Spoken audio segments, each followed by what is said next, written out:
So each mechanical death flower, which is the head of the thing, had its own puppeteer controlling it. And each tentacle was controlled by 4 other people. They rehearsed every single scene with Melina. So that's why you have like all this crazy machinations, because they all rehearsed everything together. Yeah. So if you think about it, just for scenes that it showed all of Melina and all 4 tentacles in one shot. That's 16 people that are responsible for that performance, or 17 people if we count Melina. I like how they were getting cocky about it. They were like showing off. What if one of the tentacles took off my sunglasses? What if it lit my cigar for me? That was Flo. So Melina named all of the arms: Larry, Harry, Mo, and Flo. Stop it. That's Flo, so fun. Because it was the top right. And it was operated by a female grip. That is the one that was responsible for delicate things like the cigar in his mouth, the sunglasses off his face. But just the practicality and the mechanics of those, each tentacle had its own personality and also its own uses. So like it would open up and then a little one would come out and a little thing and, then a stabby thing and then a stabby thing. But also too the fact that like the 2 back ones had almost more like bracing style pincers and the other ones had more articulate ones because of how it was supposed to be used. Either way. So cool.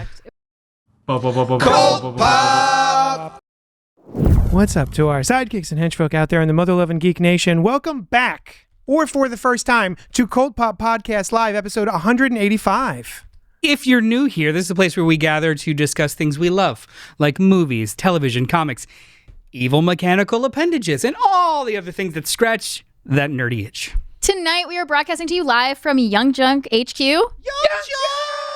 A bomb-ass podcast studio right here in Philadelphia, PA. I am Noel of Physical Media Space on Instagram. It's a digital place where we talk about physical things, but it's on a social media platform that's physical. You know, whatever. Don't think about it too hard. It's ironic. At physical_media_space. So check that out after we're done here with all that fun stuff. I'm JD of Johnny Destructo's Hero Complex, located at 4327 Main Street, Philadelphia, PA 19127. It's a rad-ass comic shop and game shop and supply shop and friendship shop. That's where I found this friendship. That's right. Because it was lost before you. Pretty cheap. And you found it. He did. Like that? And we cater to all folks of all sizes, shapes, and genders. Come give me your money. Yeah, give him your money. Thank you. Not in that order, though. If gender over size, or it doesn't matter. Just as long as you're giving him your money, I don't care. He doesn't care. Sentient shapes that walk in with finances. Yeah, exactly. Oh, and hey, I'm the infamous Alice of Inside the Morgue, where investigators investigate the accuracy of fake investigations in movies, television, and sometimes video games if they don't make me throw up. And we also want to draw your attention to our producer, Noah. What's going on, guys? Hey, dude, quick question. If you couldn't be Spider-Man, what other, it says insect here, but spiders are not insects, would you want to acquire the attributes of? Well, hang on. Are you gonna correct me? What other insect? I mean, what other? You're right. That does contextually imply that a spider is an insect. However, what insect? What insect? You're right. You're absolutely right. Sorry. Why are you sorry? I don't know. For being the best. Felt like I was woman-splaining bugs to you. Oh, hell no. No, it was me trying to make sure that I am so wrong. Hey, Noah, what bug would you be? Hercules beetle. Oh, good choice. Wow. So my God. Yes. All right. Yes. What is that? Just big dope as old, fuck. I'll look it up. Just smash stuff. I'd like to just step through walls. That would be a fun fact. Well, I'd be a Xena roach. If that and or the thumbnail didn't throw it for you tonight, the team is back together. We have not been in the same room or the same studio. The three of us. My fault. I'm stuck at work. 2 months, a month, whatever. It doesn't matter. Has it been a month? I think it's been at least 3 weeks. Jesus. Either way, we're going to ride Spider Fever that's currently taking over the world and get in the Wayback Machine, mixed metaphors, to revisit one of the other best live-action Spider-Man movies. And I'm, of course, referring to Sam Raimi's Spider-Man 2. Wah, wah, wah. Enjoy. But that's not all. We're also going to gossip about what we've been enjoying this past week and share recommendations and just catch up as friends are wont to do. Listen, I personally hate being told to comment, like, and subscribe, but sometimes it actually works, and I will like, comment, and subscribe because someone told me to. So if you're out there wondering if you should like, comment, and subscribe, do it. Also, tell a friend, because the more the merrier. We love a little back and forth, a little in and out. So pipe up in the chat, and we'll respond live as soon as it's there for me to see it. Saint Saucy already jumped in. He said the movie is overrated, and I asked him to clarify. Do you mean Spider-Man 2 or the new one? And I think he's talking about the new one. He didn't care for it too much. You know what? Elaborate. Yeah. I'll entertain your I haven't Anger. seen it yet. Oh yeah, so keep spoilers out of the chat Sorry. at least because I mean, Alice hasn't had a chance to see it I've yet. had something spoiled, but Spoilers Everyone for does. You got that? Brand new day. Brand new day. You can have spoilers for 2004 for a Spider-Man movie that 2. is 22 years old. So, also, you can email the show at cultpopgo@gmail.com, and we'll address them here on the show, just like we're about to do, because we got letters. We have a letter? Oh, we have lots and lots of letters. This one is from the aforementioned Christopher St. Saucy. Good night. During the letters, candy time? Candy time. So, Alice, you weren't here for this. These are resealable pouched mini blow pops. So it's blow pops with a stick. You could try those first. Oh my god! All right, I'm just gonna crunch really loudly. Here we go. This says, I got a lot of problems with you people. Oh my god. Oh shit! What do you mean, you people? Okay, well, not you people specifically, but people in general. Tell me if these minor grievances bother you. You are the first person in a mostly empty grocery store parking lot. The space in front of you is completely empty, so you are looking forward to being able to pull forward out of the spot you are sitting in, and then someone comes and parks in front of you, blocking you in where there are plenty of spaces. Okay. How does that? Wait, yeah, no, okay. Does that burn your biscuits? Hang on, you got to paint the picture a little bit. Are there vehicles to the left and right of you, and this is just a one in? He says there are plenty of spots. Plenty of spots, but are they right next to you on each flank? Right. Because if so, the other person coming in from the other direction did not see you, and you can't be that mad at them. Yeah. If we're talking about a desolate, empty parking lot, and this person is just gassing you, be mad. Yeah.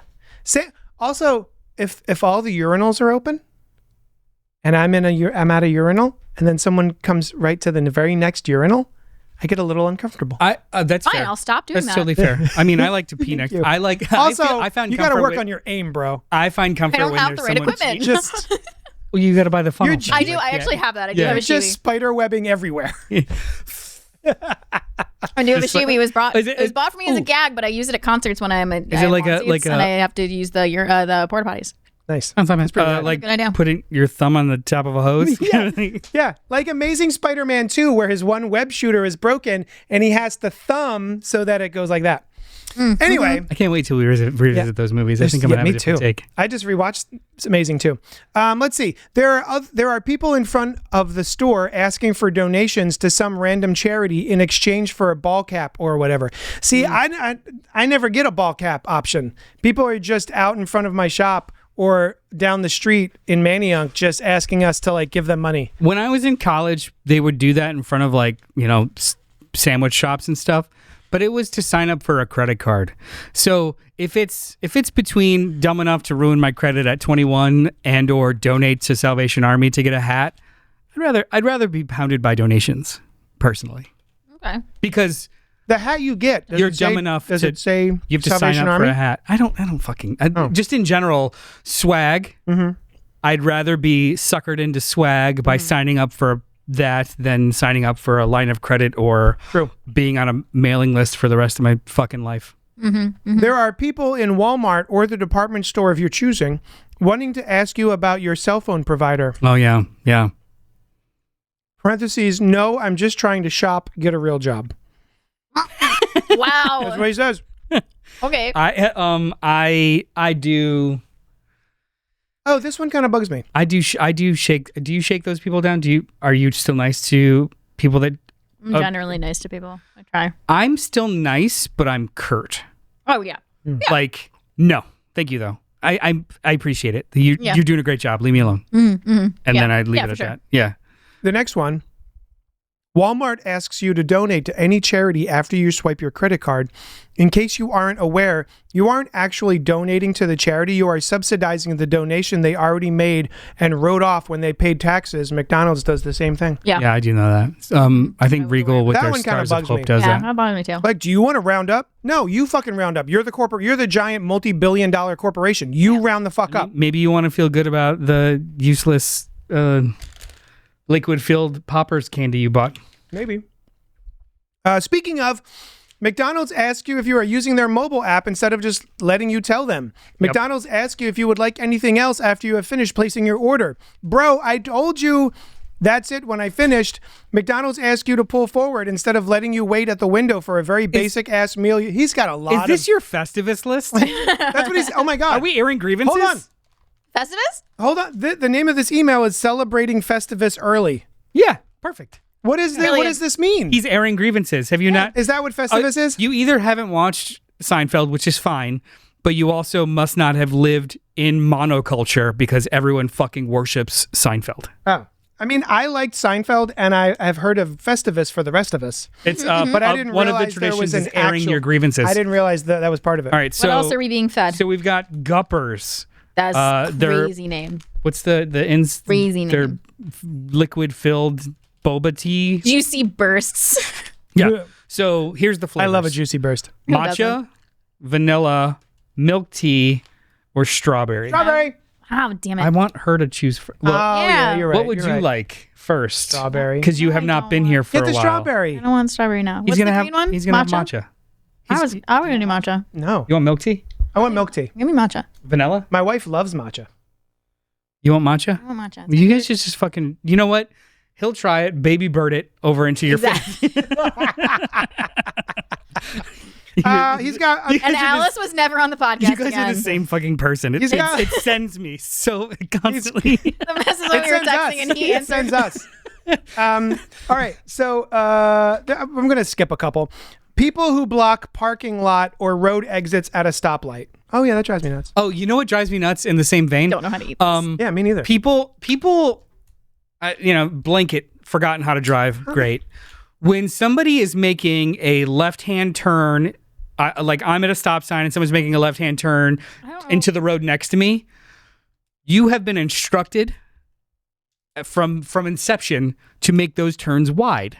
Otherwise, you would encroach into the front of the car that's waiting there. Everyone just hugs the fuck out of it. I can't open it. Filled with your fucking spit now. It's not filled with. It's covered with. It's different. Ew. Do you got it? See, you're an adult. Ew. It's, I got the it's one brain cell that goof-filled. we shared today. You know what? I'll keep talking while you guys figure that out. I don't want It's filled with something. Can we get a close up of I've- this? Do you are you gonna bite the top and see what's inside, or are you just gonna house it like I feel sushi? like I gotta see what's in there. Well, be I careful. also still have gum from the other candy you just gave me. Here, I don't recommend literally it. Give you a container. Anyway, You got any left? It doesn't. yeah, bro. There's smell- one more. Do you want milk tea or vanilla? Milk All right, tea. here it goes. Milk tea. Ew, why are you fingering it? Oh, that's disgusting. I'm showing the people. If you could stick your head out here, I'll toss it to you. They're gonna take us off YouTube now. Here he comes. You want to use a come hither motion. No, it's not. I like how we could just pay Noah with candy. All right. right. Anyway, what else is going on? Is it good? That's it. Is it No, this disgusting? is terrible, and I hate you for giving it I to got me. more at home. Are we going to learn Shibari at the Hero Complex? No. Okay. All right, I Thank hate you. this. Thank you for the email, Christopher St. Saucy. Good try it? night. Yeah, instead of opening up a new one. Yeah. That was the Ooh. email portion It's of so the show. bad. It smells like dirt. I hate this so much. It tastes worse. Oh, I can't even This focus. is how you welcome me back. It's definitely matcha. Oh, Is it? fuck I a don't think bucket it of is. yuck. I like matcha. No, I'm trying. Can you open up the vanilla for me? Oh, Hey, God. Noah, can we see the chat, please? All right, so that I was regret the all my portion of the choices. show wherein we Hang go wildly off the rails. I've got some of the St. Saucy elaborated. I'm sitting in a desolate parking lot, no cars near me whatsoever, and a car came and parked right in front of me. That's weird. Yeah, it's weird. Sam said, "Hi, friends. Hi, friend. Hi, Eddie. Eddie. Hello, everybody. Welcome to the chat, guys. Ha ha ha. I saw season 2 finale of X-Men 97. That's from Eddie. Eddie, I am only like 2 episodes into season 2. I heard it's fantastic. I can't wait. Same. Sam got these candies from Ocean City, New Jersey. So thanks, Ocean City. And Pink Apocalypse. Hi, Pink. Do you Sam, I guys love you, have but this right is turn terrible. on red over here? Yes. Mm-hmm. Yes, we do. Thank goodness. Oh, my God. But I they think don't. we should also have but they turn don't- on left on red. They don't in Jersey. Turn on left. We Turn should on be able left to- on red. Yeah. That's how it said. It's the. It feels like slime. No, my Guppers was delicious. I never want to experience that again. It smells good. Which one's that? He just went for it. Well, no. All right, so Oh, this is the God. portion of the show wherein we get our shit together and I start asking my friends, lovers, and compatriots what was popping for them this week. I'm not as lover. No, it's my wife. She's at home. Hey, honey, what's popping for you this You week? asking her as well? Okay, Alice, what was popping for you this week? It was a show called Off Campus from 2026 on Amazon Prime. You can just keep saying my things. Sure. Sure. I Oh, with the recovered. Rotten Tomatoes of 91%, audience 88%. I hear that it's about love blooms between a music student and the university's star hockey player, exploring love and the complexities of adulthood through deep friendships and penetration. And enduring bonds. You guys don't have to mock the things I enjoy We're my not first mocking. day back. We're not mocking it. There's so much pent up. So you had said, In other words, previously off-campus. you were watching I finished Heated Rivalry. Heated Rivalry. And I emailed about that. It was one of the weeks that I wasn't here. Loved Heated Rivalry. Fantastic. You set this up, by the way, with did. hey, I'm Hey, into I watched another horny hockey shows. I watched so it's another like, horny hockey show. I did. I love that horny hockey show is now a subgenre. It's a funny bit. No, it's good. I mean, I feel like we just yes handed it Yeah. Yeah. a bit. Oh, we did. Yeah. Yes, I did. How horny was it? This one was less horny than Then This one feels more, Heated Rivalry. looking at the trailers, this one feels more YA than Yes. smut. Yeah. this is I mean, there's tepid still rivalry. some, but yeah, definitely more YA. Yeah, my sister enjoys Off Campus, and when she came to visit this weekend, we sat down and we watched the entire show together, and it is fantastic. It was really cute. I really liked it. Maybe cute's the wrong word, but it was a really good show. So I'm so sorry. So love blooms between a music it's- student and the hockey star. It's Oh, the okay, so it's not classic two hockey trope. players. It's the classic trope of like nerdy music student is in like a philosophy class with the hockey star. You know that classic trope. He needs to get a good grade. He receives. Sport boy, art girl. Yeah. Toe They make a deal. I was going to say cutting edge. to pretend to date because she's in love with this other hot musician guy who doesn't notice her. So they make a deal that he'll pretend to date her if he helps her get a good grade, so like to get the guy's attention. But then things don't go the way they planned, and then there's other relationship drama with other cast members, and it's just I had a delightful time watching this with my the sister. hockeyman. Does the hockeyman have to deal with his other hockey friends being like, why are you going out with that nerd with the pigtails and the glasses? See, this is what I was texting my other friend Kristen, who also enjoys this show.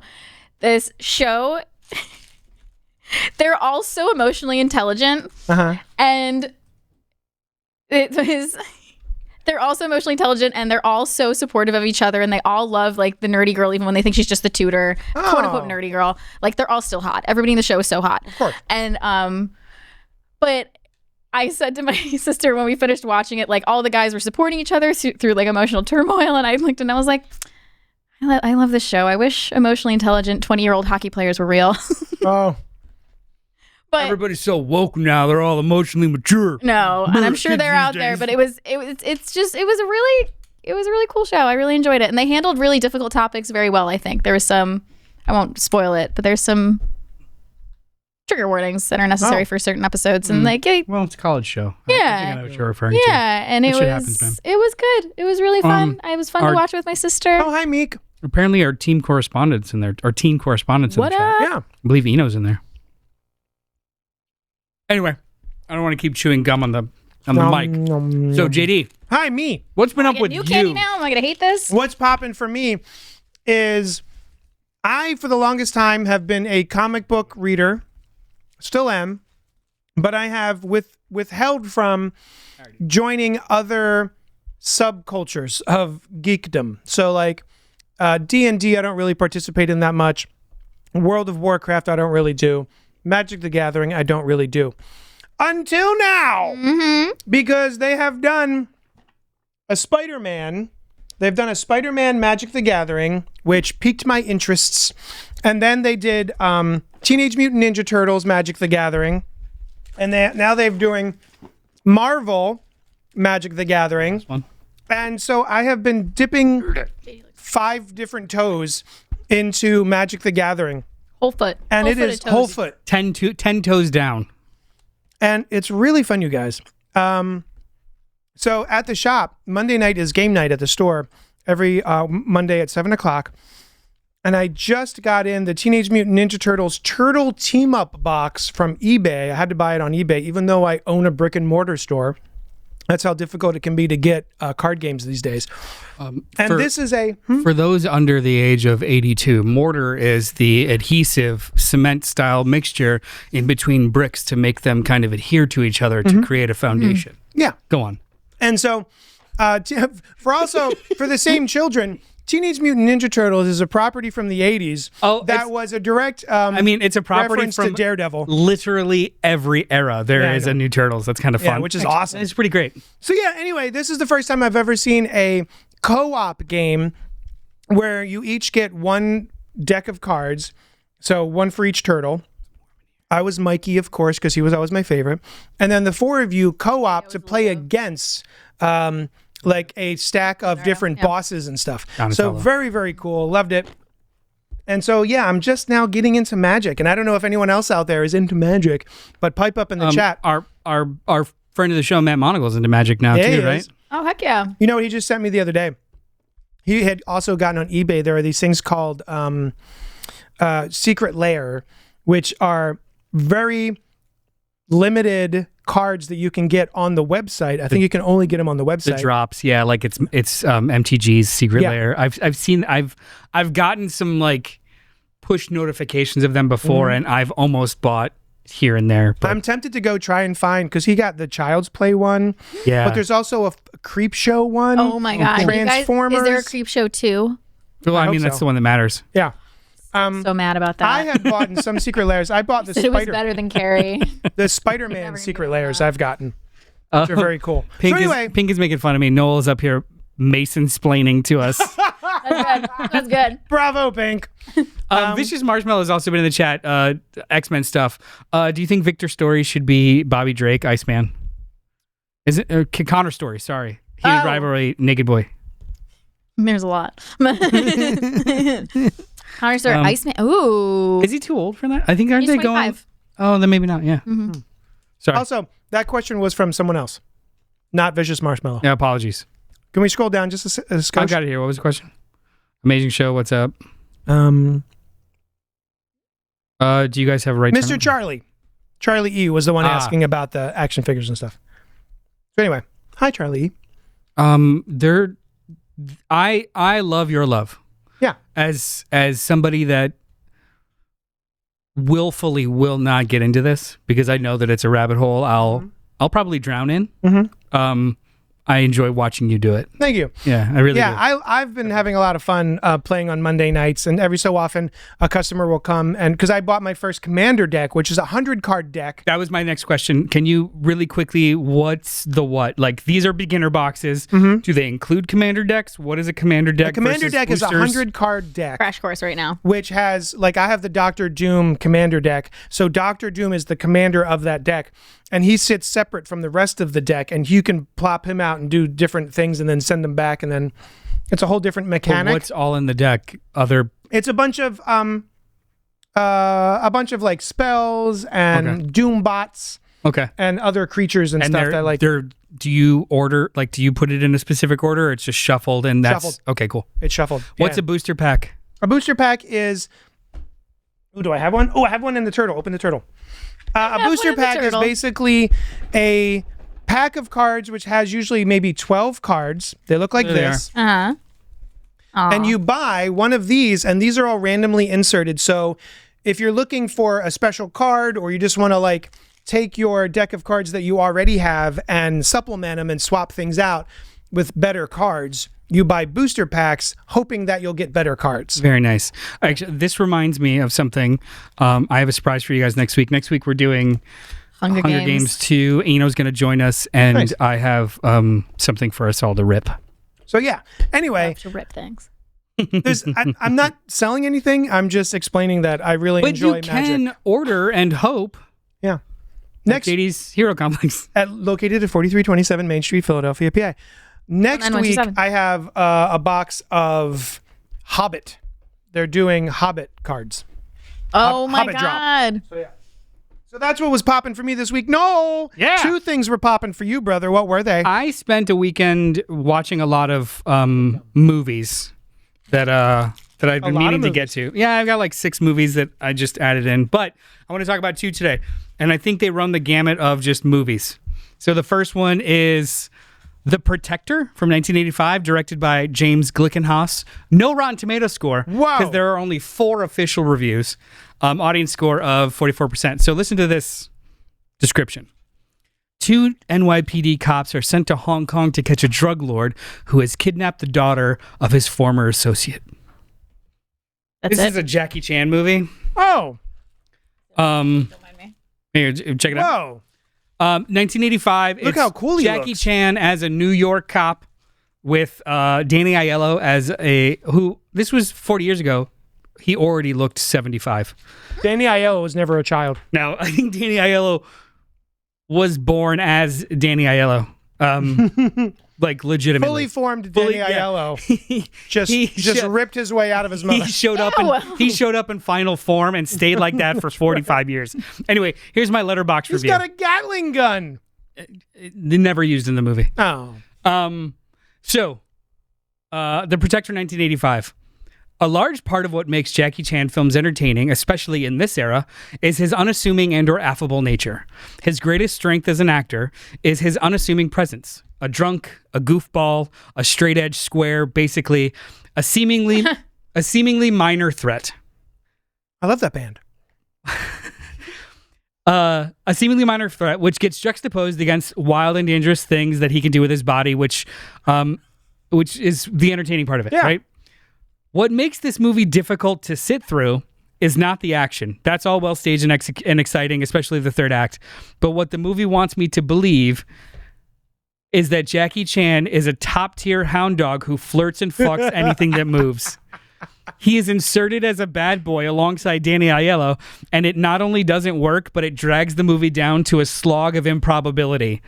The extras and the essays, accompanied with the 88 film's release, are infinitely more enjoyable than the film itself. I want to note I only watched the U.S. theatrical. There are 3 other cuts available on this edition, and I'm not going to sit through them. Oh, no. It was so difficult to not only watch him swear and think he's cool, but literally flirt with everyone, and every response to him was, "What are you doing later?" Like, it worked, and it was like, this is weird. There's an entire sequence in a Hong Kong bathhouse. This is 1985, by the way, Thank you. where it is just normal for 2 dick-swinging dudes Classic. to pick their girls, go into a room together, like 2 beds next to each other, and another girl comes in naked, gets on like a rolly cart that goes under the massage bed with a hole in it. That's an entire sequence of this movie, and Danny Aiello just like, they used to make the holes bigger when I was in them. Like, it's a fucking terrible movie. Whoa. But the action sequences in the third act, Yeah, good stuff. absolutely Okay. delightful. So this movie is best consumed in YouTube chunks. Okay. Right? The other movie I watched, which I mean, hold on a second. yeah, It sounds like it might be fun as like a group watch. get drunk. Like He just wants like to see the massage scene like it's so bad it's good kind of thing. with a group. It's not. It's not. Like, it's look not. how dopey this is. It's not pithy enough. Oh. It's not fun. It's cringe, not fun. Oh, bummer. Right? It's just cringe. Just like but, me. But the aesthetic of the movie, the action of the movie, also too, this set is wonderful. Like 88 Films has done a couple of sets of Super Cop. They did one. Is that the one I have? No, you have Crime Story 1 and 2. Oh, you're right. Crime Story 3 is Super Cop. Shit, you're right. They also did one for Dragon Forever. Really great sets, but this movie just, the essays and stuff are worth it. The movie is a hard sit. But Bummer. what wasn't a hard sit was Wait, this, before you move on, we have Kevin Cooper in the chat asking if that's the same plot as Rush Hour 1. yeah, just honestly flipped it. He is a New York cop instead of a Hong Kong one that comes over. Yes. Holy shit, yes. Holy shit, yes. And the New York cop, the American cop is just as annoying in different ways. So the other movie that I watched was Touch Me from 2025, directed by Addison Hyman. Skinamax sounds like. Rotten Tomato score of 83%. What? After a series of unfortunate events leaves their house inhabitable, two codependent friends, Joey and Craig, find themselves homeless and out of options. That's when Joey's mysterious ex resurfaces. He wants her back. Along with being hot, though, Brian also happens to be an alien whose touch makes anxiety and depression disappear. Oh my God, I watched this. Yeah. You did? I did. It was on Shudder. Yes. The two venture to his compound for a weekend with the hope of being healed from past traumas, but underneath Brian's veneer, healing sinister, blah, blah, blah, blah. Anyway, here's my link to, or my Your LinkedIn. This was 2.5 stars. Touch me. For Protector, yeah. 3.5 stars. Okay. Hot damn. What a crazy swing of a movie. Yeah. A satirical sci-fi comedy about toxic dependency and abuse through the prism of hentai? Mm-hmm. But if it was real, yeah, I kind of love that this movie exists. Mm-hmm. This was so well done. Yeah. And it Well, now I need to watch. it literally like sits on the fence of like 4 different genres. It's whimsical, but also really dark, but also really funny, but It's really like sad. like a horror comedy, maybe. But kinda? science fiction, Brian, the alien, tracksuited alien, From was he Lou from? Taylor Pucci from Evil Dead Yeah, 2013. Evil Dead. Yeah, the oh my remake. God, yeah. He's the one who sets the He is Deadites free. completely unrecognizable in this movie. Yeah. Noel, let me ask you real quick. Yeah. Because I've been reading this description like 6 times, and it's making me see stars. It says Joey and Craig find themselves homeless and out of options. Yes. Yeah. Joey's mysterious ex, he wants her back. Joey's a Who's girl. Brian? How does Brian? Where does Brian? appear? Joey's a girl. He's just Brian hot. is her ex. Brian is just an ex that comes back into the picture. Joey and Craig are codependent roommates. Yeah. Okay. And then And- Brian is the mysterious ex who's also an alien whose touch And it- makes anxiety it and also- depression disappear. It also turns into a thing where both Craig and Joey end up coveting Brian, and Brian kind of wants both of them, and it's a whole toxic threesome thing. And I love the scene where they both come to the conclusion like, oh, this is effed up. You should definitely leave. I think that's in the trailer. Yeah, like no, you should leave. No, it's more like, go for it, save yourself. I'm going to take care of him. Yeah. Why don't you go for it and And I'll I'll take take- care yeah. of him? Like, you just want to fucking stay, don't you? Yeah, because basically his touch is like orgasmic, right? But at the surface, it's wild. Barely one level deep, it is a very, very poignant satire about toxic relationships and codependency. Yeah, man. It was really, really good. It has such a weird vibe to it. It's like hard to pin down exactly what the movie is, like what genre. It's anime. Yeah. In tone, it's anime because there are like sequences where she's just like in her own head, and there's cartoon word bubbles that happen around her. Yeah. But then the next scene is like a weird tentacle thing, and then the next scene is this beautifully shot, pink hued. Yeah. Like it is. It's so bonkers. It oscillates wildly back and forth, but it just kind of works. Yeah, I think I've got like maybe 15 minutes left of the movie. you don't know how I it haven't- ends? I haven't finished it yet. I don't know how it ends. But I was really kind of like, what a strange movie. I started watching it because I want to say it's on Shudder. Yeah. And it is starring the main actress from a TV show that's based on a series of novels. Her name is Olivia Taylor Dudley. It's the not Magicians, the Magicians. Yes, But- so a series of novels called The Magicians, and then there was a TV show based on that. She's from those. More importantly than that, she was the green-haired girl in Onyx the Fortuitous. That's right. Wait, remember That's our favorite right. movie, Onyx the Fortuitous? So I do want to rewatch that. So do I I. did purchase this via Vinegar Syndrome from their partnership deals with other companies. The packaging is wonderful.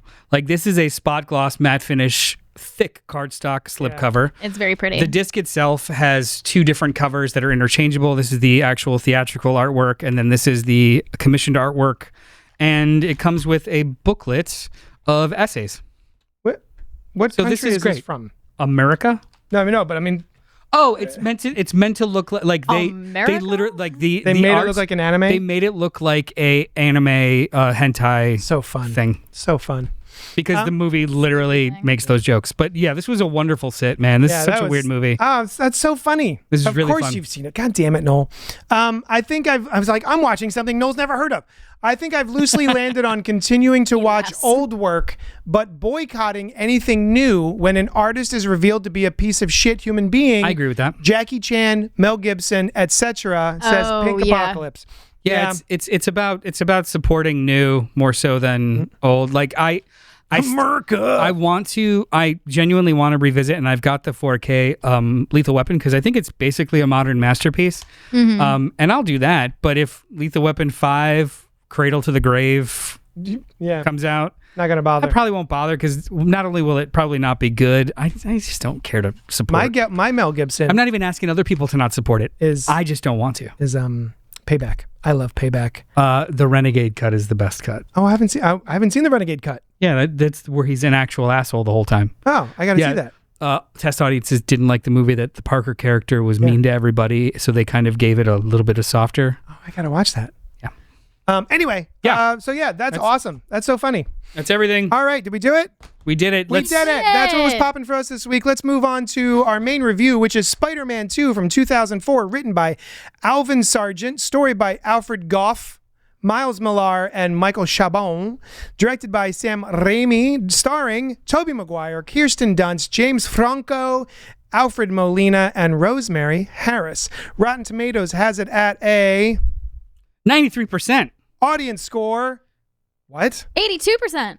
When a failed nuclear fusion experiment results in an explosion that kills his wife, Dr. Otto Octavius is transformed into Dr. Octopus, a cyborg with deadly metal tentacles. It all comes around. Yeah. Doc Ock blames Spider-Man for his accident and seeks revenge. No, he doesn't. That's not what happens. Anyway, meanwhile, Spidey's alter ego, Peter Parker, faces fading powers and self-doubt. Complicating matters are his best friend's hatred for Spider-Man and his true love's sudden engagement to another man. Hate that. So, this is one of our retro reviews. We're going to talk, we've all seen this movie before. Yes. But we rewatched it with fresh eyes. Yes. We're going to talk briefly about production. We're going to talk about our personal experiences, soundtrack. Because there's a kind of a banger soundtrack in this bitch. Soundtrack, and I'm so stoked about critical response, and then just wrap it all up with if anything has changed for us, because I think we can all walk into this movie saying top 10 or top 2 Spider-Man, top 3 Spider-Man. It's like there are 9 live action Spider-Man movies and 2 animated theatrical releases. So this is still up there for me. I kind of put until the Spider-Verse is over, it's animated movie. I don't consider Toy Story in the same breath as Gone with the Wind. They're just 2 genres, so it's hard for me to lump that. I don't know. Either way. I will. Toy Story and Child's Play though, but same movie, same exact, same genre, because they come alive. Anyway, so let's get into the production of this movie and how effing quick it was. Pre-production. Okay, sure. Immediately after finishing Spider-Man 1 in 2002, director Sam Raimi signed on right away. They literally announced the sequel the weekend, the sequel being greenlit the weekend of Spider-Man 1 release. Because it made all the money. They also called their shot, made 2004 release. Boom. In April 2002, Sony hired Al Gough and Miles Millar to write a script. Do you know why? Is it because of Smallville? That is right. Sam Raimi and Laura Ziskin were fans of Smallville. Nice. So the creators of Smallville wrote the first draft of this movie. They titled it The Amazing Spider-Man. The character's main comic book title. The film was given a budget of $200 million. Adjusted for inflation, that's $7 billion today. Yeah, that sounds right. That sounds right. That's exactly right. 22 years ago, that probably is though. That probably is somewhere in the $350 to $400 million budget. Just adjust $200 million for inflation for me from May 2004. No. 2002, because that's when they adjusted the budget. I can type, don't worry. No, I can't. No, I'm talking to myself. I'm struggling over here. So that's April. In May 2004, David Koepp was added to co-write with Gough and Miller. No real reason was given. However, Koepp originally wanted to do the Gwen Stacy and Harry Osborn story, and then killed Gwen halfway through the movie. That's wild. That would be a wild choice. Which would have been bonkers. But then when you hear about Fincher wanting to skip origin stuff when he was in charge of the other movie, but... All right, I have an answer. Yeah, what is just for inflation? It's lower than I thought it would be. It is $353.58 million. Oh, that's Avengers budget level. Yeah. So Amazing Spider-Man was ultimately a placeholder title, which we have learned. Other titles that were considered. Do you want to guess some of these other titles? Have you heard some of them? We're looking them up. No More. You were looking them up right before we started. Did you look them all up? I did. You cheated. piece of shit. Well, here, you do it. I don't You know don't remember them. them? It's not as fun. I don't No, know. why don't you tell us, JD? You looked it all up. Spider-Man Unmasked, Spider-Man No More, Amazing Spider-Man. No, that was never a real title. What was the other one? Spider-Man 2 Electric Boogaloo. That's right. It's actually Spider-Man 2 Lives. Yes. Was it 2 Lives or Spider-Man 2 Lives? Because the whole theme is about his 2 lives. Oh. You want to hear? Well, then they should have spelled out TWO. Do you want to hear a dumb story nobody asked me? I remember when I was at a comic shop when I was in, as I was a wee laddie, I went into Comics and More in the Roosevelt Mall, and I went in, and there was a guy at the counter who looked like a metal dude with like super long hair and like all the belts and buckles and stuff. And there's a book right behind the counter. And I was like, oh, hey, could I? And I'm like fucking itty bitty. And I'm like, oh, can I see that book that says Spider-Man Lives? Spider-Man. I see Spider-Man. Oh, Spider-Man. Parallel. Is it Spider-Man Lives? Spider-Man Parallel Lives? And he's like, you mean Parallel Lives? Sure. Yeah. And that's when I vowed if I ever had a comic shop, I wouldn't be that guy. The it's not even subtext. The text of that is, learn to read, fucker. They're the same word. I just There. yeah. Learn to read. Anyway, Go on. Another writer in September 2002 was thrown on, and that's Michael Chabon. Yeah. Novelist of Adventures of There's Cavalier and Clay. And other things.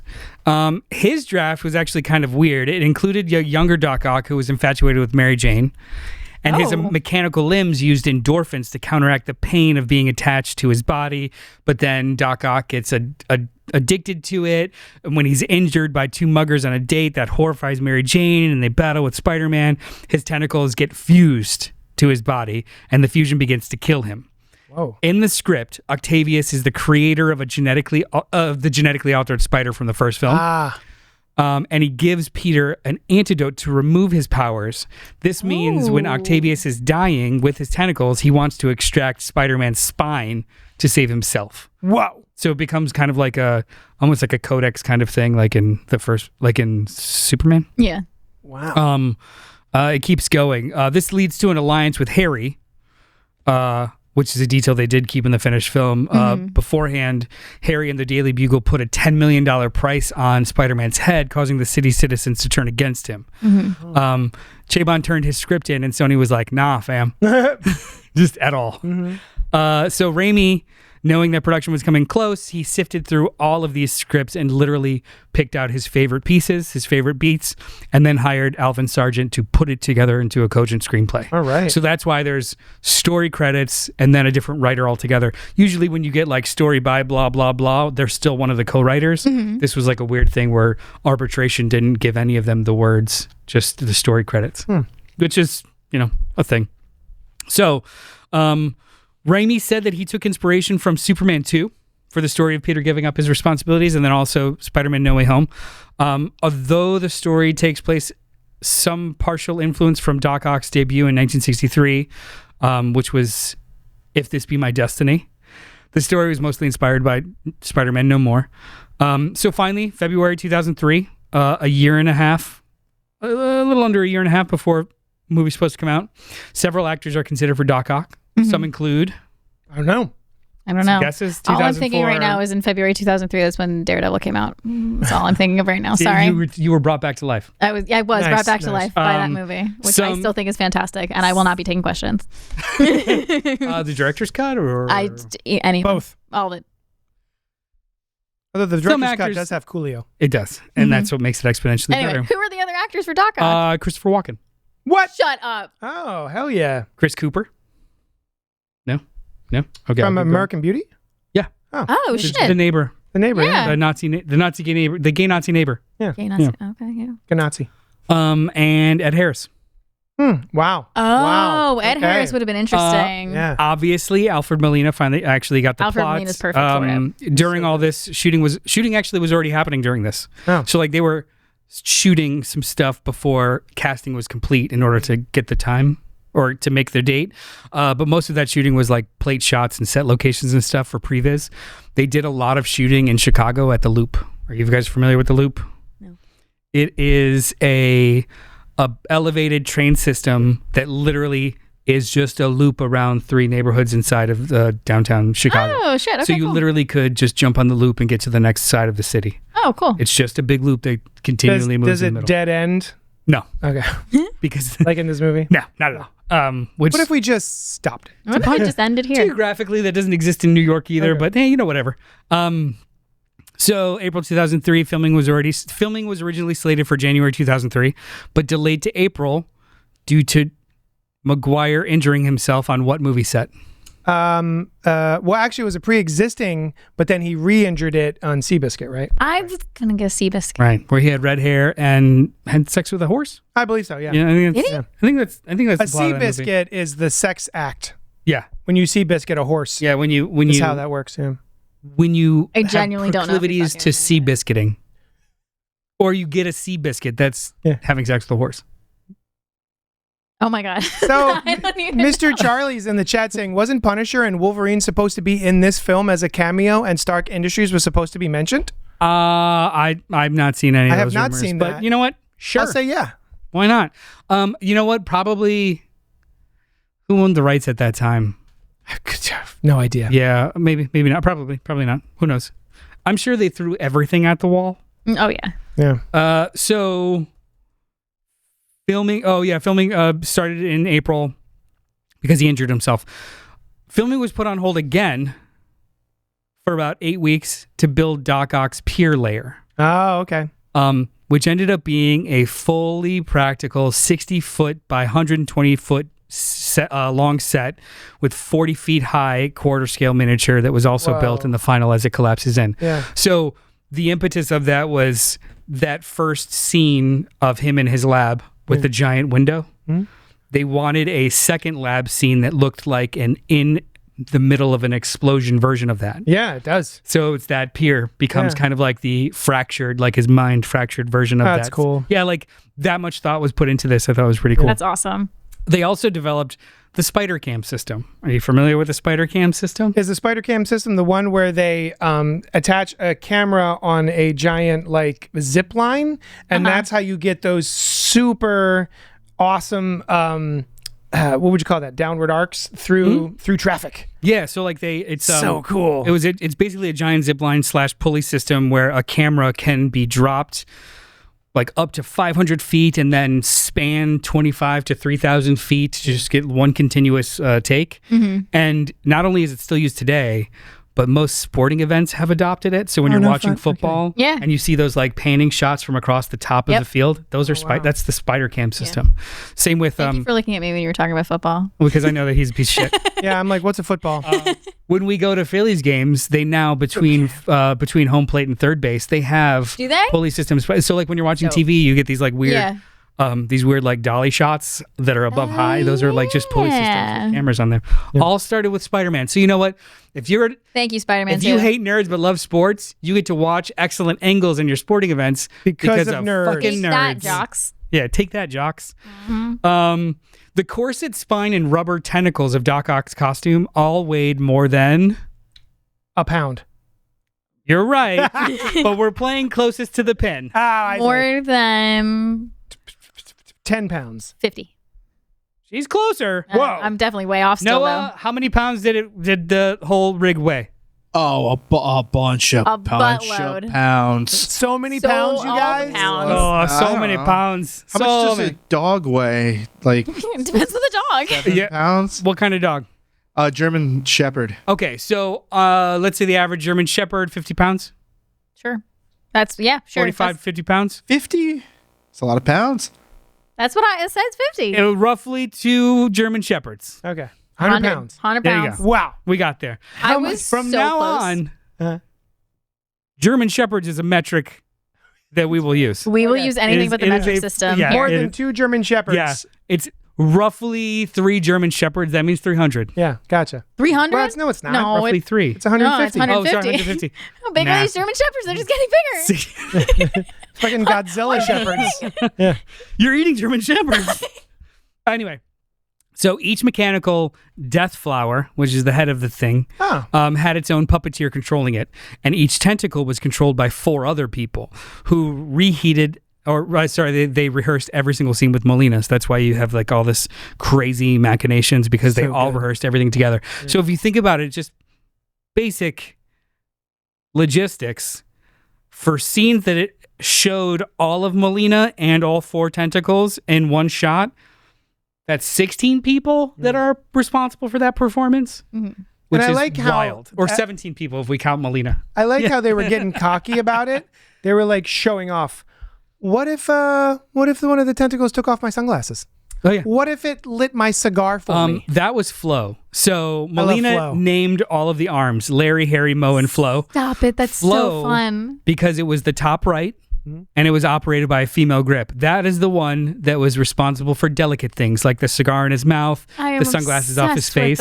But just the practicality and the mechanics of those practical effects. Each tentacle had its own personality and also its own uses. So like it would open up and then a little one would come out and a little thing and then a stabby thing and then a stabby thing. But also too the fact that like the 2 back ones had almost more like bracing style pincers and the other ones had more articulate ones because of how it was supposed to be used. Either way. So cool. It was perfect. Each scene was filmed to see if CGI was even necessary. Okay. So they approached everything if they can make it practical and then CGI would be applied later. Love that. So the mix Love that is so much. Full creation. We love puppets.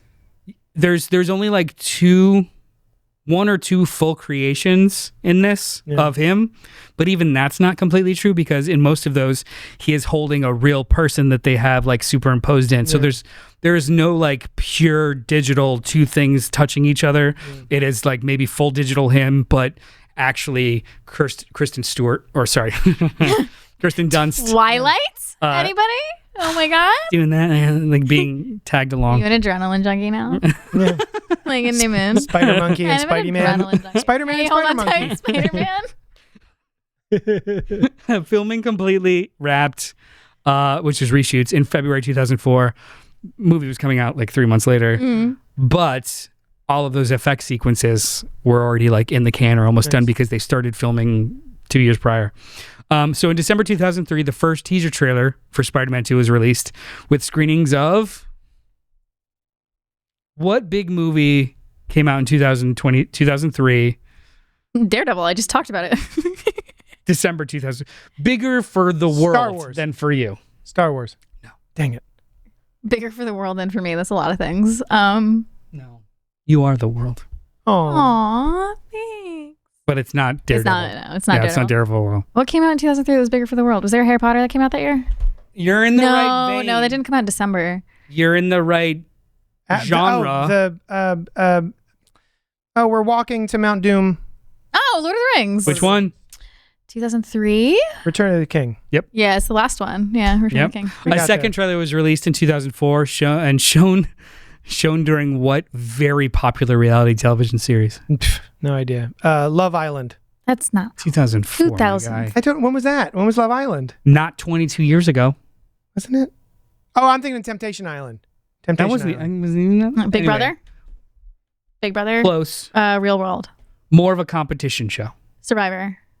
Keep going. God damn it. Same format, but just a different thing that you're surviving. My God. Now I'm blanking on all the reality shows. Who do we hate right now? Oh, Fear Factor. Who do we hate even more right now? Oh, The Apprentice? Yeah. I was like, Joe Rogan, we hate him. Temptation Island was 2001. I was close. Sure. A couple years close. So, honestly, that kind of like it for all intents and purposes, it was a pretty smooth film process. I mean, like, 2 years, that's crazy. That's wild. The fact that this movie only had a 2-year turnaround to be in the state that it was released in meant that everyone was on their game and there were few hiccups. There were still some hiccups. They had to push off production start, but instead of stopping everything, they did everything else with special effects stuff, and like it seemed as though it was pretty smooth. And honestly, I mean, all of Sam Raimi's movies, like I guess when your college experience is like making Evil Dead movies with $4 in your pocket and building your own camera rigs, having $200 million of studio money to make it work. You know what? Seems doable. It's the suit and tie and the hat. Shows up with suit and ties, man. Every time. So that is production. Can I bring up something that was brought up in the chat before about the Punisher possibly making a cameo? Apparently, that was a rumor, an urban legend on the internet. Somebody thought the end scene with her running, that they saw someone who looked like Thomas Jane, who played Frank Castle in the 2004 Punisher, was back there. But apparently that was proven to be false. So next time, but also love the 2004 Punisher. What? So also, Charlie, next time you want to throw out No, I was rumor-mongering, excited. I thought it was true too. But maybe you should check Snopes. Am I with Snopes? Is that a thing still? I don't think so. Maybe. MIB2, And honestly, I'm Men in looking at this Black picture 2? and it does kind of look like Men in Thomas Black Jane. 2. So maybe The the internet's wrong about it being wrong. I'm But going to choose to believe that Frank Castle was there. Mr. Charlie, it is a lost opportunity to name Flo Shemp. I get that reference, and I love you for it. Well, something in the Evil Dead movies was called Shemp. What was that? They called Shemp every third thing. Like Was that Shemp? Shemp was the person that had to hit you in the scene, the extra that did this thing, the gag of the deadite that was this. It's a Shemp. It was just a catch-all It's a phrase for Shemp. Yeah. What I wonder is how they made one niche film in under a year after the first, and they both look awesome when a film nowadays needs 3 years for the film to look decent. There's so many. So Is it because absolutely every single thing is CGI and all of our CGI artists are overworked and underpaid? well, I'm sure. That's just my guess. More so, less about that process, but related to that process. Pre-production was longer, and execution was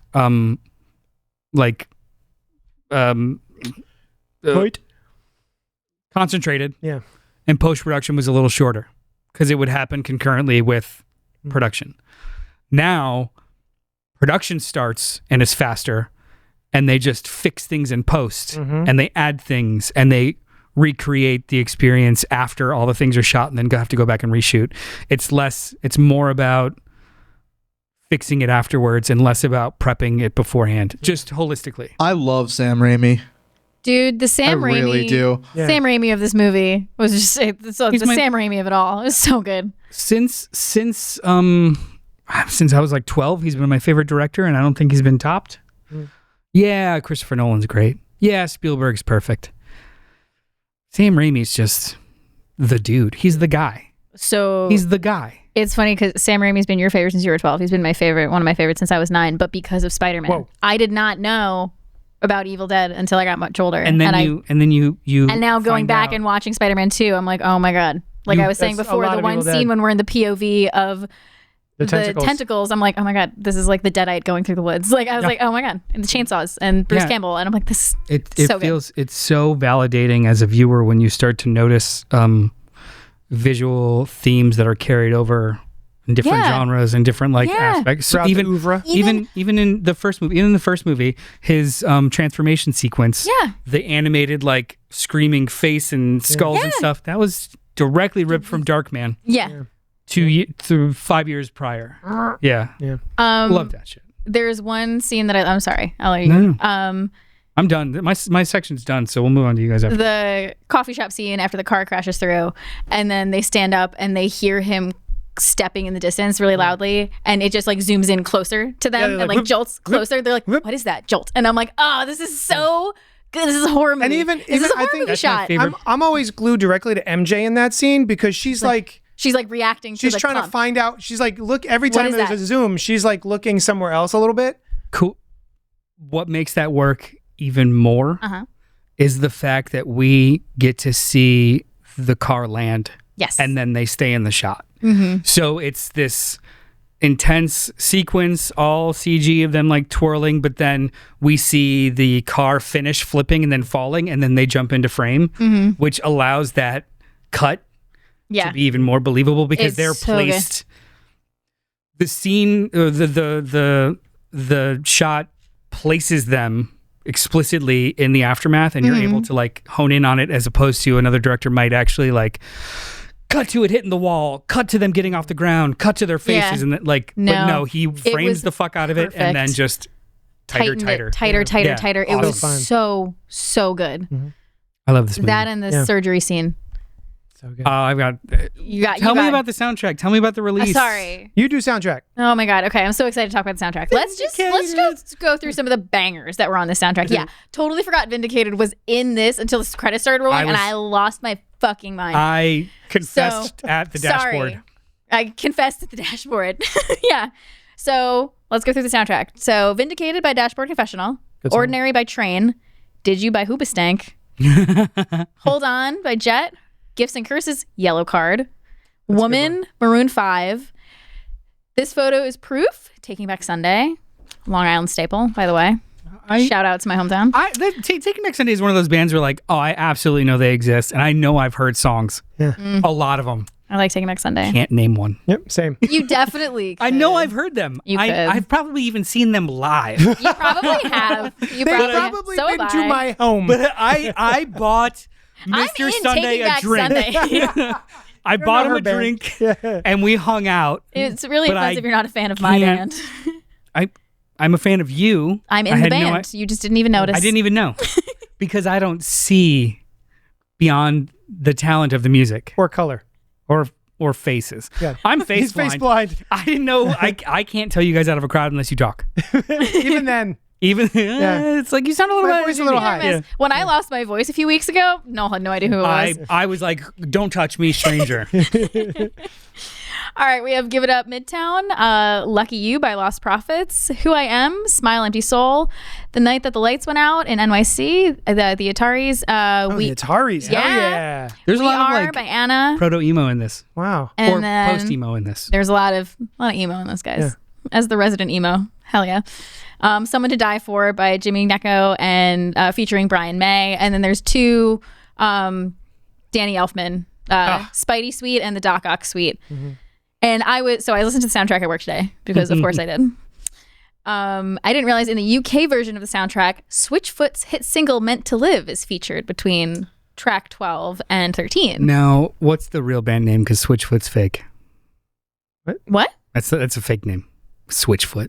Oh, I thought you actually knew something about Switchfoot. What were some of the fake ones we came up with? Like Murder Stick. Murder Stick. Was that when we were talking about Mud Pocket? Come on, that's me. That's a whole different. That's a whole different show. Mud Pocket. My Mud Pocket. Slap Wallet. Just a verb and a noun smacked together as a band name in the early 2000s. Yeah, that's anyway, it. Switchfoot, favorite band. Go on. Anyway, Spider-Man 2, music from and inspired by is the soundtrack album from 2004 Spider-Man, released June 22nd, 2004. Snow Patrol wasn't on this one? Or were they on the last one? No. I don't think they were. Not I think Snow Patrol. Were they on the last one? Are they on the third movie? Were. Snow Patrol has a song. I remember talking about Snow Patrol at some point on this podcast. I do like me some Snow Patrol. Snow Patrol is wonderful. Yeah. I saw them live a couple years ago at the Tower. Yeah. See, they're my Taking Back Sunday. There's one where I'm like, I know that we're chasing cars. Chasing cars, right? I know that we're chasing cars. That's all I know. I probably know other stuff of them. Maybe I've seen them. It's not a skippable one on there. Anyway, sorry. Is that it? I'm still going. Go on. Oh my God. Go on, Queen. So the whole album reached top 10 in the US album charts and top 40 in the Australian album charts. Vindicated by Dashboard Confessional reached top of a world composite soundtrack chart in June 2004 and the top 20 of a composite world and US modern rock chart. Of course it did. Yeah, of course it did, because it's fucking awesome. It is. You know what? I'm not a giant Dashboard Confessional fan. I will scream that song. Hang on. I agree with you. They have 3 songs that are evergreen, any emotion, any moment of the day, bangers that I will listen to all the way through. It's that, Vindicated, hands down, something else. Those are the top 2. I don't listen to them that often, but like the Vindicated comes on, I'm a different. Oh no, I'm not a different person. I'm still an Mud Slapper. Yeah. And then my last thing. I hate it. There were some omissions from the soundtrack. Three Doors Down single Let Me Go was originally intended for the soundtrack, but was withheld and instead featured on their third album, 17 Days. Good call. Yeah. The song Where I Belong by Sia was earmarked to appear on the soundtrack, but owing to a record label conflict, it was withdrawn. The single's cover art featured Sia dressed up as Spider-Man. Wow. Yeah. And the closing credits of the film featured a version of the theme from the original television cartoon, performed by Canadian crooner Michael Bublé. Oh, God damn it. I know. I've heard that a bunch of times. Yeah. Have you heard it? Yeah, of course. Oh my God, I haven't heard it. So it's not featured on the album, but it was released as a single to promote the film. Right on. All right, and now I'm done with sound. Nice. I'm in charge of the critical response. Roger, do the critical response. The Everyone big liked one, it. the big one that I Everyone could liked it. find was Saint- the Roger Ebert. St. Roger Moore of the Chicago Sun-Times. Go on. Roger Moore or Ebert? Roger Ebert. Sorry. Roger Ebert. St. Roger Ebert of the Chicago Sun-Times. That's right. He calls it heroically human. He gave this movie 4 stars back in 2004. Watching Raimi and his writers cut between the story threads, I savored classical workmanship. The film gives full weight to all of its elements, keeps them alive, is constructed with such skill that we care all the way through.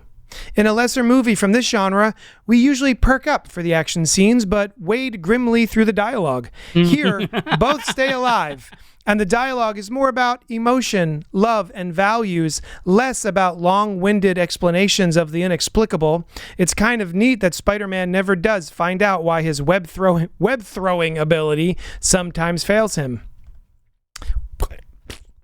It's kind of like Go, Web, go. you've got shit on your fingies Yeah. and you're just like, ah. Chicago Tribune gave the film 3.5 stars out of 4, and Mark Caro stated that Alfred Molina was a pleasingly complex villain, Don't and the disagree. film as a whole improves upon its predecessor in almost every way.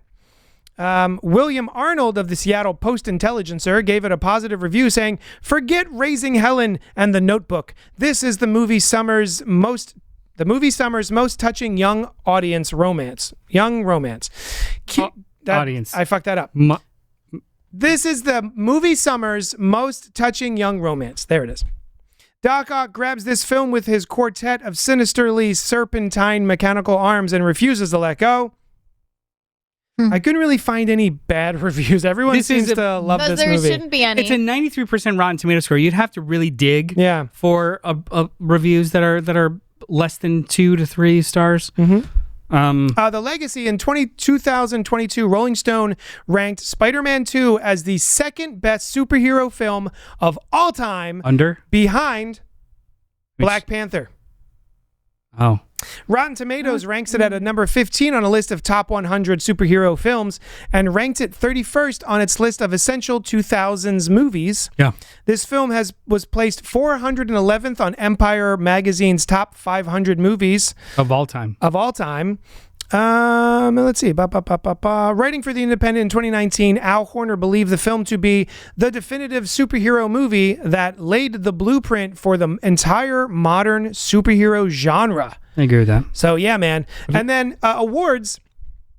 Academy Awards on February 27th, my birthday, 2005. oh my God, just for you. It was nominated for Best Sound Editing, Best Sound Mixing, and Best Visual Effects. Did any It of them won an thank Oscar for Best Visual Effects. Did Dykstra thank you in his speech?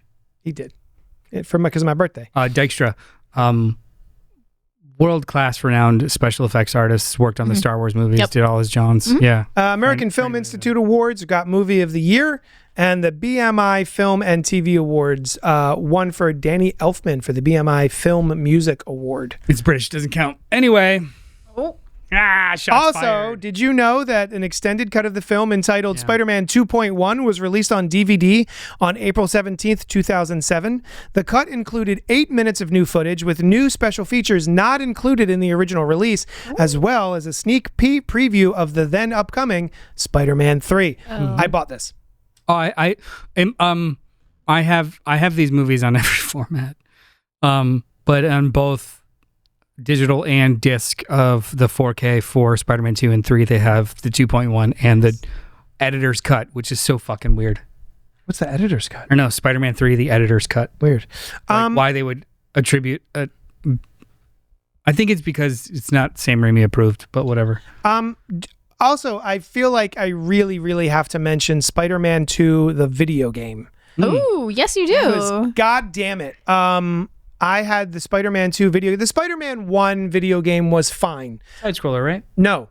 No. That was fun. That was. I'm so sorry. No, it's fine. I'm sorry. You I'm sorry. freaking idiot. No, basically you were swinging around at the top of the skyscrapers, but they only sort of like went about that far, and then all of a sudden there was mist and you couldn't really go down any further. There was like you were just kind of at the sort of the top middle of skyscrapers swinging around. This was the first time I think it was sort of like an open sandbox sort of situation, and I remember having so much fun that you could hold down the one button and run and launch yourself. I remember that. It was and then start thwipping in midair. It was just so good. That was the one game I kept playing on the PlayStation. And I would stick around in the tutorial because it was all voiceovered by Bruce Campbell. Bruce Campbell, that's right. He was like, "Hey, buddy, you want to do this thing? Oh my Check God. that out." That's like, awesome. really And I loved his cameo in the movie. Oh, he successfully thwarts Spider-Man. Yeah, he bragged about that for years. He's like, I'm the only one to ever beat Spider-Man. I named Spider-Man and I thwarted Spider-Man. That's right. So yeah, that's sort of the reception. So I went back and I actually wrote letterbox reviews for both Spider-Man and Spider-Man 2 because I had not previously. And my opinions have changed a little. Oh. What would you like to hear first? Spider-Man or Spider-Man 2? Spider-Man 1. You want to hear Spider-Man 1? Okay. I hope it doesn't give anything away. Okay. Spider-Man 1, 2002. Perfectly executed high pulp drama with beats and themes that are as timeless as It's a Wonderful Life, Wizard of Oz, and Gone with the Wind. Sam Raimi's Spider-Man isn't just a cultural shift in Hollywood filmmaking, but a film that leverages the broad appeal that used to make the entertainment tick. In a time when every audience stream is segmented by subgenre and algorithmically served up to you on a bespoke platform, it's almost refreshing to experience a film that's designed to be for everyone. Not corporate slop or homogenous and soft, but universal in its themes, struggles, and emotion. It's a movie for everyone that still manages to make the individual feel seen. Wow. 5 stars. Good Brilliant. review. Spider-Man 2. An absolutely delightful movie with some of the most creatively realized and executed action in the history of cinema. While often spectacular and even amazing, this sequel doesn't consistently maintain the timelessness of Raimi's first film. Watching this with fresh eyes, unencumbered by nostalgia, I noticed a sense of restlessness that didn't exist before, that I didn't feel in my reassessment of the first film. There is a quiet confidence in Spider-Man 1, a deeply felt mission statement about the character and what it means to be a hero. This film doesn't portray that, but also offers little new in terms of growth aside from the nebulous web block and loss of abilities, which results in learning a slightly recontextualized version of the same lesson. Molina is the best all caps antagonist in all of these films, and they wisely never tried to replace him, even when in-canon universe moved on. The operating room sequence alone should be taught in film school. Yes. It employs every type of movie magic trick, and the result is a jazz symphony of chaos so effective that it has lost absolutely nothing in the last 22 years. I love this movie so much, but it is no longer my favorite live-action Spider-Man film. It has officially been unseated by its predecessor. Wow. 4.5 stars. Went on a journey there. 5 stars, 4.5 stars. Right. Yeah. This used to be my absolute favorite because I would just have visceral memories of the train sequence, of the operating room, of this. After 20 years of waiting in this genre, going back and reassessing this versus how I felt about reassessing the first one, this felt just marginally more by the numbers and less magical. Still magical, but like that first one still feels like a breath of fresh air, like when you watch Wizard of Oz. Yeah. This one just is good. Just is really, really good. And it's just a fucking hair difference. Yeah.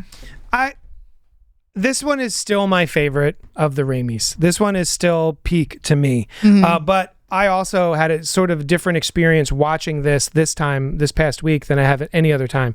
I could not explain other than it feels a little repetitive or wishy-washy, mostly between MJ and Peter. Yeah. And the back and forth that they have. But I understand it's by design because you're supposed to be just as frustrated with Peter as MJ is because he keeps fucking going back and forth on her. And then there is a sequence in this movie where he loses his abilities and he says, I thought there was something I had to do. I don't have to. I'm no longer an empty seat. Punch me, I bleed. And then he still does not have his powers back, but then flip-flops on her for seemingly no real reason that I can discern, other than something that you had brought up when we were off mic. But it just does not feel authentic to me. It feels like we could have skipped that whole sequence. They could have been discussing something else in the diner. They could have been discussing, or not, coffee shop, before Dr. Octopus throws an entire fucking car at this seemingly human child. Seemingly human. As far as he knows, he's just a dude who takes pictures. Like, I'm going to throw a car at him. Hopefully he'll get out of the Harry way. Osborn's like, don't hurt Peter. Car. I'll just car him. He'll be fine. Yeah. So I think that whole conversation could have been the two of them having a kiss, maybe getting together, deciding to be together, and then the car. and then the car, and then the whole on the web. He makes a web for them to sort of like hang out and break up on, and then they could have just kind of skipped to there. It just felt a little wishy-washy. It felt unsure of itself and kind of a little repetitious. The rest of the movie is peak 5 out of 5 stars. I don't agree with that.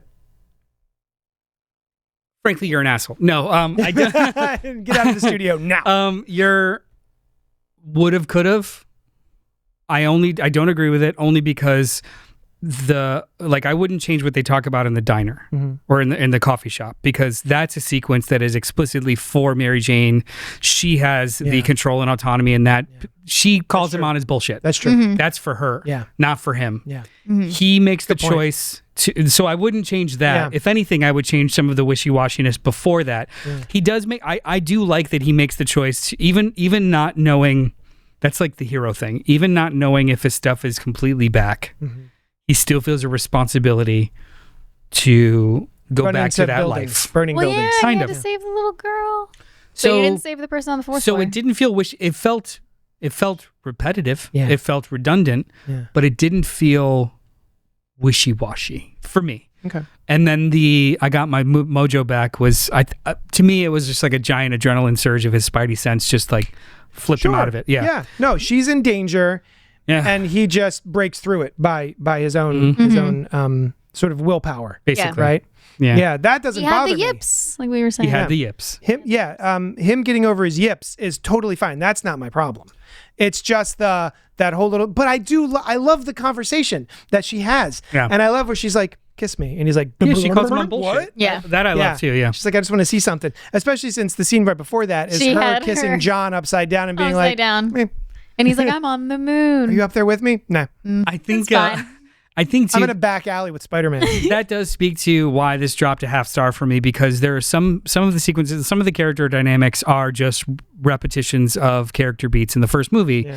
And when I was a younger me, was touched by the dream sequence Where he talks to Uncle where Ben. he talks to Uncle Ben. Oh, yeah. This time, it felt less effective. Like I was more, it felt cheap. I'll say it. Sure. This one felt cheap. This time it felt cheap because he already had 2 absolutely fantastic sequences with Rosemary Harris as Aunt May that brought him to that place. Having this inserted, not actually sleeping, dream Yeah. of him rejecting Ben for no true apparent reason felt like a mechanic of the plot to get him somewhere, as opposed to an organic change in the character's progression. And I think my problem with it as a viewer, even the first time I watched it, it felt like that conversation with that imaginary conversation in his head with Uncle Ben was supposed to be good. It's self-actualization. It's him coming to his own realizations about what he wants to be and what he wants to do and how he wants to live his life. And it feels like it's a breaking free from these responsibilities that I don't really feel like I need to. Right. But then it's a negative. It's like, feels this reckless, doesn't it? Yeah. Yeah. And This is the thing that he overcomes later in the film. I completely forgot about that conversation with the doctor. His hippie doctor that's just like, brah, you don't have to do anything. Yeah. It's fine. Yeah. Like, I completely forgot about Smoke that a sequence. joint. Yeah, he's wearing like a tie-dye t-shirt. Yeah. Yeah. Yeah. And Which I kind of love. I love that- that. Doctor was good vibes. that happens right before his imaginary sequence it does communicate to me that this is inorganic and it's just Peter convincing himself of something we know he doesn't actually want. Right. So it felt like I still love this movie. Yeah, we all do. Yeah. It felt like a manufactured regression of the character to just get us into the third act, as opposed to I don't know what he's going to do next. You know, like I noticed it more than I felt it. Or even a studio note of like, we need to get Cliff back in. Yeah. We have Cliff. We just get him back in here. As Uncle I Ben noticed again. it more than I felt it. Whereas when we rewatched Spider-Man 1 a couple months ago, I felt every second of that movie. Yeah. The other thing that kind of I noticed this time, speaking of repetition, was that scene starts with a slow push in directly into Tobey Maguire's eyes. And then the sequence ends and it's the same exact shot. Again, I don't know if it is literally the same exact shot, but it's definitely the same. Knowing Raimi, it might be. Like, why are you? We just saw this a second ago. He likes to reverse shit a lot. Yeah. It wasn't reversed. It They're was the both same. slow Push out? push-ins Oh. to a close-up Oh, of. it was a push in, not a pull out? Yeah. What did I say? Did I say pull out? It's a push in. No, you said push in. Yeah. You're good. So yeah, anyway. I'm sorry, that was me pushing the camera into Toby's face, not away from my face being Toby's face. I thought you were doing the scene where he's standing at the window and he's like, why can't I get what I want? have what I want? Yeah. And those weren't in his head. He was literally reciting that dialogue to a window pane. It felt, I was like, who You are you talking haven't? to, bro? They do that every Talking night. to the city? I do No. that every night. Looking out my big window. Is anybody on the train just like, what the fuck was that? Probably. Is that some girl talking to her window? Yeah. We've taken over this entire conversation. No, I'm loving Do you it. like Spider-Man? I've never heard of Spider-Man. Have you heard of him? Can you Spider-Man explain to me? Well, Well, this okay. dipshit kid. He When was a problem bitten by comes a along, you radioactive must whip it. spider. Yeah, I love both of these movies. I was like I said the last time we talked about it, I was obsessed with the 2002 one. I got the T-shirt from the Pop-Tart contest, and I don't know why growing up I had a weird obsession with Doc Ock. Like I loved him as a villain. I loved his. I had a little action figure, an actual action figure, not like my Spider-Man man or Spider-Man, Your Superman man that has Yeah. no articulation. He's just my man. This had all the articulations, and I was like That's awesome. obsessed with that. So Was I was it from this movie or was it just it was from my Ock? childhood. It was like the cartoon. Like Gotcha. it was my childhood. Yellow and green suit. Yeah, I had the man and then just a Doc Ock. These were my That's action awesome. figures. Or Doc Man. Doc Man. Nope. Nope.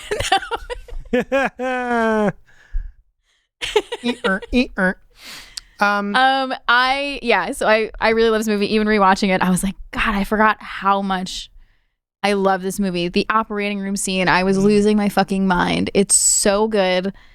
It's just and it's so cool going back after now being a fan of Evil Dead movies and seeing Sam Raimi's work there, and now watching and like catching all the little Sam Raimi of it all, like the camera tricks. What? Go. Oh no, I just had a question for you guys. Yeah. I'm thinking about. I went through ups and downs with this movie. Okay. Where when it first came out, all the first two of them, when they first came out, I was all about them. I loved them. Blah blah blah. And then at a certain point in time, I started to look back on them as too cheesy, too kind of goofy and silly, and not taking it not very serious. Did you have a moment like I did with Twilight where Yes. I was so obsessed with it still, Yeah. but because people were like making fun of me for it, I was like, no. Well, frankly, I watch it ironically. It's like too you both too are silly. weak. Yeah. No, it wasn't. I don't think it was because of other people. I think it Right. was just. I look back on it like, oh, it's just too silly. No. Yeah. It's also extremely. What is the word I want to use? Earnest? Yeah. yeah. It's really, It's very earnest. Yep. And I was just wondering, how do you guys feel about it looking back? It takes itself so seriously at times, and it is very earnest and cheesy. Yeah. It's very cheesy at times. I've always loved the cheesiness of it. Yeah. I've always been, I love a little I had cheesy, to- earnest, little yearning guy. You know that. I had to I love a yearner. re-love the cheesiness of it. To quote my favorite review, in a time when every audience stream is segmented by subgenre and algorithmically served up to you on a bespoke platform, it's almost refreshing to experience a film that's designed to be for everyone. Yeah. Not corporate slop or homogenous soft, but universal in its themes, struggles, and emotion. It's meant for everyone, but still manages to make the individual feel seen. That is only functional with pure earnestness. That is only possible with broad, love conquers all style themes that everyone we relate to specificity. I have another question. Yeah. How do you feel about every other person in this movie, every other side character looking at Peter Parker like they know he's Spider-Man? What? That whole sequence with Robbie Robertson, I heard Spider-Man was there. Daggers. Daggers at Peter. I'm looking at you, Peter. Well, and then later Are we on, in Peter's mind where he thinks everybody knows? maybe. And then the conversation with Aunt May when she's like little Bobby from across the street or whatever is helping her pack. She's talking to Peter and we wish Spider-Man would come back. Oh, we miss Spider-Man. The world needs him. Peter Parker. Robbie, I think, is onto it. But everyone else in the movie just knows that he has a relationship with Spider-Man. So I think it was just that. And then May is smitten with him anyway. I think I always knew. Well, she with the kiss from the first movie. I give her that credit. I'm just saying, there's a lot of sideways glances and people being like, maybe we know he's Spider-Man. Not super careful about it. This is pre-cell phone cameras too. I was going to say something that you had mentioned. You were talking about something. Isn't it nice that I don't hit you? Yeah. I just ask for your hand. That he smacks me. No, we were just talking about Out of Love. The Sam Raimis of it all. The Sam Raimi of it all. Rewatch Multiverse of Madness. That was on my docket, actually. Rewatch. Oh my God, yes, I do have to rewatch that. So much Sam Raimi intensity in that movie. There is a sequence where she, with a book, is fighting off time demons, and he puts a camera in the perspective of them swooping down at her, and she's like, ah! Which is just like the tentacle cameras. Yeah. I love that. Yes. There's so much shit like that in Multiverse of Madness. It's just got so much more polish. I just wish I wish they took that one a little bit further. It feels like it's almost there, and it just feels like it needs a little bit more Raimi. I'm not sure. Fair. I couldn't say exactly why, but I feel like it was held back just a skosh. I think it was held back if it was held back, I think it was held back by expectation, not by execution. Because as just its own movie contained, I think it's wonderful. With the larger understanding that we're doing multiverse and the entire MCU 25 films in that'll inspire the next 30 films, it doesn't match. It doesn't fit. Because even the title makes you think we're going places. No, they just hit 2. Yeah. So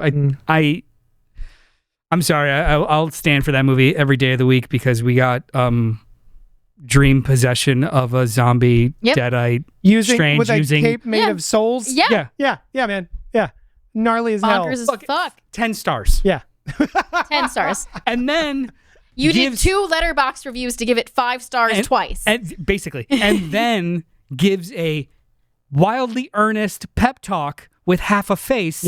To the young America. hero. Yeah. Come on. So fun. No other director I only can pull that shit off. my earnest pep talks with half a face. Yeah, he's just you can do it. Half of his face is gone and he's got no lips to articulate. Absolutely phenomenal. Anyway, sorry. Anything else about Spider-Man 2? Go see it. It's so Go see it in theaters 22 years ago. So the web swinging in this movie. I remember there was a clip going around of me talking about the web swinging of this not being quite as good as other ones. It's so I get sucked in. The web swinging is so fun. In this one more than the first one. Yeah. So in the first one, it's not realistic, but it's fun. Hey, I think it's realistic in its atmosphere because he hues everything very golden and very Twilight Hour. It's a pretty movie. Yeah. It's so within the context of the movie, it's very realistic. But if it was just that's not an actual street corner. Anytime I see that sort of golden sunlight on any poster or anything, I always think of these movies. There's in the first movie, they did a lot of those swooping crane shots with the Spider-Cam and all kinds of stuff. But you were locked with Spider-Man. So you swung through. In this one, they lock the camera and he swings through it. So you're moving, the camera's moving. So you're you are flying. It's almost like they do. There's a TikTok filter that maintains the frame on the It's like that where he doesn't fly through the frame. He stays in the center of the frame and you're flying through the city. So it has like an almost uncanny comic book panel feel to it. That's just motion. The panel stays where it's at, but it's just motion, which was really effective. It's so My favorite to this day is still, and I get chills every single time I watch it, is that train sequence where he goes through the bridge. He goes whoop, and then also the one where he through the moving truck. Yeah. Between the truck and the truck bed, he goes fwink right through it. He skates right through it. It's so good. Awesome. Great movie. Yeah, man. What a bonkers movie. I love this movie. And you know what was a huge deal to me at the time?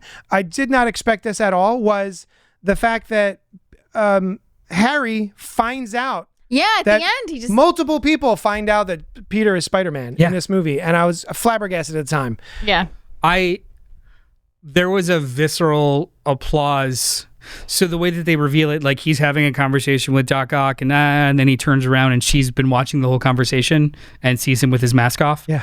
The way that they cut that reveal in real time in the theater, there was audible applause. I remember. Like there was a gasp of like, oh, and then she cheering. knows. Yeah. Also, opening credit sequence, best of the three. Oh my God, so Alex good. Ross. Alex Ross So paintings, good. reenacting the first movie. And if I remember correctly, the third movie does the same thing, except it does it with actual clips from the other two movies. Yeah. Old school Hollywood, which is kind of fun, but Man, I love that. The Alex Ross paintings. absolutely great. So good. You know what is another last time on interesting Spider-Man, and it was great. another interesting way to end this movie?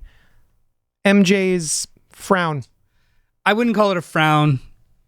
It's what did I just get into? Yes. Not sadness, just like we're doing this. But like Standing the there whole movie, in like a that whole fucking lead up wedding to dress. that isn't about time someone saved, like the slow motion running through the park Well- where apparently Frank Castle is. I'm And going to say then he was. I've always been in your doorway, and it's this beautiful, and then he swings off, and it's this great, and then just her. Go get him, Tiger. All three of these movies end on her. Yeah. The first one ends with her like realization. This one ends with her like realization, like we're doing this now, and then the third one ends like fades to black on her uneasiness about how dark he went, and then that just ends there. Gosh. And then we're done. But it's a theme that they hit all three movies of. It kind of starts and ends with MJ's reaction to Spider-Man. And because of No Way Home, I find myself wanting to check in. I want to know like what happened in the past. Yeah. I mean, 20 years. maybe we'll get something like that in Secret Wars. Of like, I would love that. he's like, I have to, like, you know, when he gets back to whatever home he gets to after being a part of, I'm just making up that he's a part of Secret Wars. I don't fucking know.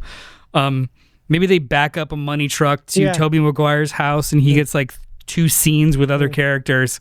But like when he goes back home, he opens the door and she's just there or something. Just That's something what I would was be nice. expecting at the end of No Way Home. Yeah. And the fact that they just disappear and there's no. Like, But I do love show MJ. I do love how in No Way Home he's very vague about it. Yeah. Like, I figured it out. You'll figure it out. Yeah. Like Yeah. just like took oh, us a while. oh, Pastor John. Yeah. Thanks, Yeah. thanks for the good advice, hip champ. youth Yeah, pastor. yeah. You always dress like a hip youth pastor.